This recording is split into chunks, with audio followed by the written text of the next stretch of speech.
Hello दोस्तों, कैसे हैं आप सभी। आप सभी का ही हार्दिक स्वागत और हार्दिक अभिनंदन करती हूँ मैं प्रीति मंडियाल इंडिया के सबसे पहले पॉकेट फ्रेंडली चैनल और ऐप पॉकेट पढ़ाई पर, जहाँ पर हमारा नारा है #truly democratizing education in India. Bharat में सही मायनों में पढ़ाई का लोकतांत्रिकवाद हो, हर बच्चा पढ़े, हर घर पढ़ाई पहुँचे और हर बच्चा आगे बढ़े। तो दोस्तों, आज मैं आपके लिए एक ब्रांड न्यू लेसन लेकर आई हूँ इंग्लिश लिटरेचर एनटीए पेपर 2 के तहत, यूनिट नंबर 6 के तहत, जिसमें हम पूरा इवोल्यूशन देख रहे हैं अंग्रेजी की, एंड अंग्रेजी के साथ साथ एजुकेशन की, किस समय के साथ ऐसे कौन से एक्ट्स आए, कमीशन आए, एंड किसने क्या कर डाला, हुला लाला, लाइफ हो गई झिंगा लाला। ठीक है, तो अब आज मैं ये झिंगा लाला एंड क्यों कर रही हूँ, उसका एक रीज़न है। ध्यान से देखिए, जो फोटो आपके सामने दिख रहा है अभी स्क्रीन पे, यहाँ पे बड़ा बड़ा लिखा है about would report on vocational education. ठीक है, तो about would report on education, education is the topic जो अभी हम इस क्लास में करेंगे। तो आप ध्यान से देखिए, यहाँ पर कुछ फोटो हैं। एक तरफ यू कैन सी ये ब्रेन है जहाँ पे कुछ मशीन चल रही है, एक पर्सन है, इसने हाथ में कुछ पकड़ा हुआ है। तो थोड़ा सा आपको आइडिया लग गया होगा, थोड़ा सा बोले तो हम टेक्निकल एजुकेशन की बात कर रहे हैं, झिंगा लाला टाइप टेक्निकल एजुकेशन की बात कर रहे हैं, मैकेनिकल एजुकेशन की बात कर रहे हैं। ओके, तो इसी मैकेनिकल एजुकेशन के बारे में it was all about would report on vocational education. क्योंकि दोस्तों, आप जानते हैं जब कभी वोकेशनल वर्ड आता है, इसके बारे में मैंने आपको पहले भी बताया है, वोकेशनल का मतलब है बेसिकली कुछ टेक्निकल सीखना, कुछ ऐसे हाथ से करने वाली चीज़ सीखना जो आपको जॉब दे दे। ठीक है, और इसमें फ़ोटो भी वही है, कोई इंस्ट्रूमेंट पकड़ा है, कोई मशीनरी है।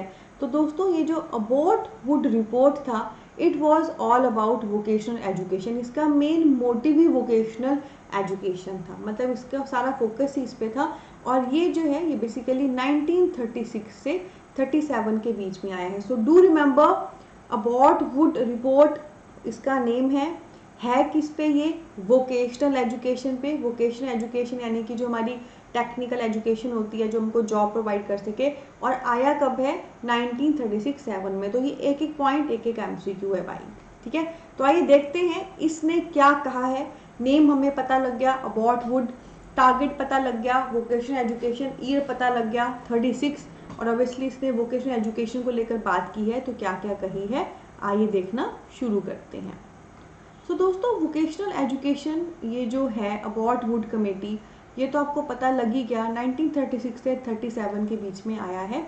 तो इसकी क्या रिकमेंडेशंस है, इसने क्या कहा है वो हम देखेंगे, पर आपको क्लियर ही है इसकी जो भी रिकमेंडेशंस है, it is all about vocational education. जो हमारी टेक्निकल है उसके बारे में है, पर इसने उसके बारे में थोड़ा डिटेल में अच्छे से हमें बताया है। तो आइए देखते हैं।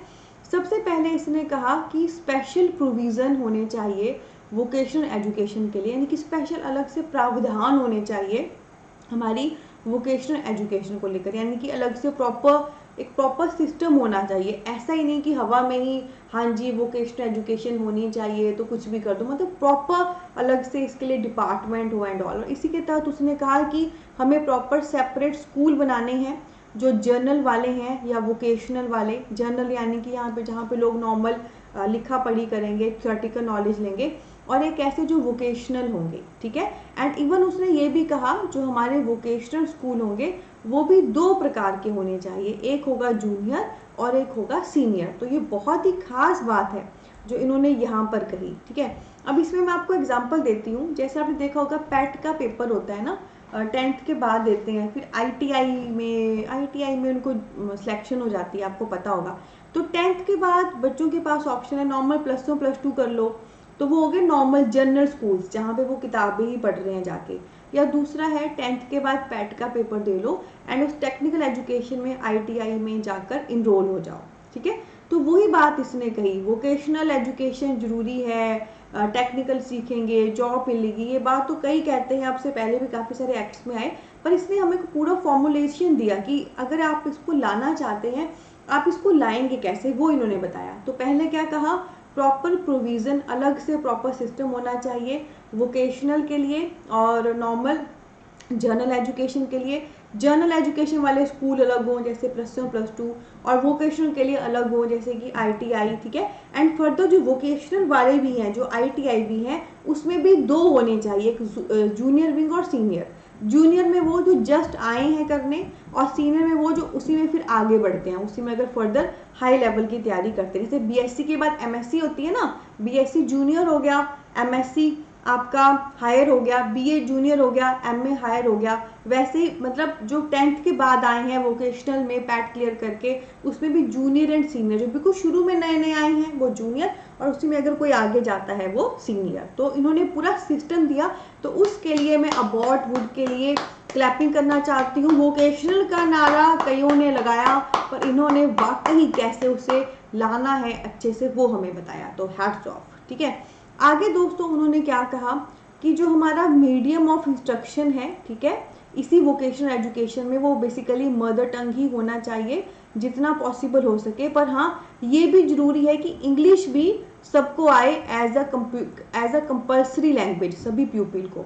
तो एक तो चलो उन्होंने ऊपर वाले में तो ये बताया कि अच्छा वोकेशनल जब लानी है तो सिस्टम कैसे मेंटेन करना है।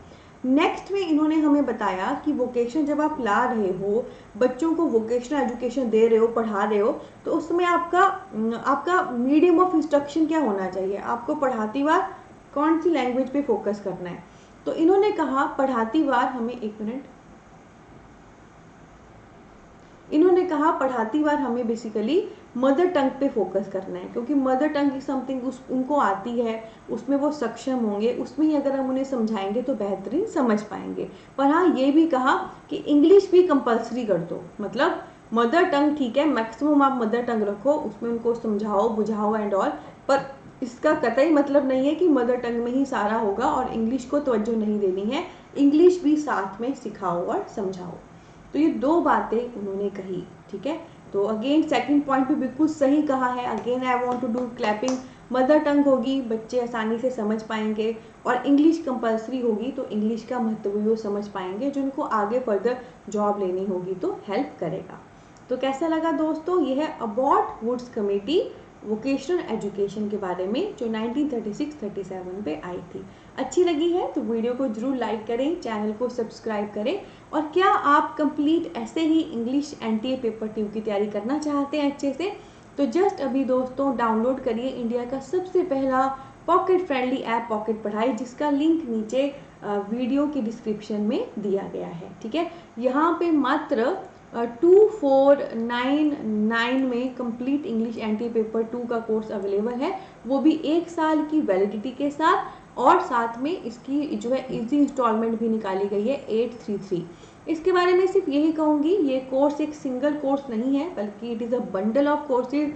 इसको जब आप लेंगे, इसके अंदर जाएंगे, हर यूनिट पे प्रॉपर अलग से कोर्स है, अलग से फोल्डर है, कंप्लीट स्टडी मटेरियल है, कंप्लीट MCQs हैं, कंप्लीट लेक्चर्स हैं, लाइव डाउट क्लियरिंग सेशंस हैं, mock test, test series, practice paper, PYQ, मतलब क्या क्या नहीं है, आम के आम गुठलियों के दाम, ठीक है। इसके अलावा आपकी कोई भी क्वारी है इस कोर्स से संबंधित, आप जानना चाहते हैं, तो इसी वीडियो के डिस्क्रिप्शन में हमारा फ़ोन नंबर भी दिया गया है, व्हाट्सएप नंबर, कॉलिंग नंबर, आप वहाँ पे हमें ज़रूर संपर्क करें, कॉल करें, हमारी टीम आपको ज़रूर हेल्प करेगी, और मैं खुद आपको ज़रूर हेल्प करूँगी और गाइड करूँगी। इसके अलावा दोस्तों बहुत सुंदर परिवार है हमारा फेसबुक, इंस्टा, टेलीग्राम पर, डू फॉलो अस देयर। बहुत सारा प्यार, ब्लेसिंग, मिलते हैं आने वाले सेशन के साथ। और हाँ, एक चीज़ बोलनी थी, पिछले कुछ सेशन में ना मैं बोलना भूल गई थी आपको कि जो भी पढ़ा रही हूँ उसको गूगल से देख लेना। तो again I want to repeat, जो भी एक्ट कमीशन कमेटी में करा रही हूँ, यहाँ पे आपकी मज़ेदार जायकेदार फाउंडेशन हो रही है, आपको पूरा समझ आ रहा, पर यहाँ पे करने के बाद साथ साथ में विकिपीडिया से भी ज़रूर देखें और आगे बढ़ें, ठीक है। आप जितना ज़्यादा पढ़ोगे, जितना ज़्यादा रीड करोगे, that is something which will help you in the examination hall. और मैं चाहती हूँ हमारे जो भी बच्चा पार्टी हैं वो किला फतेह करके ही निकले, जॉब का भी और ज़िंदगी का भी। Take care.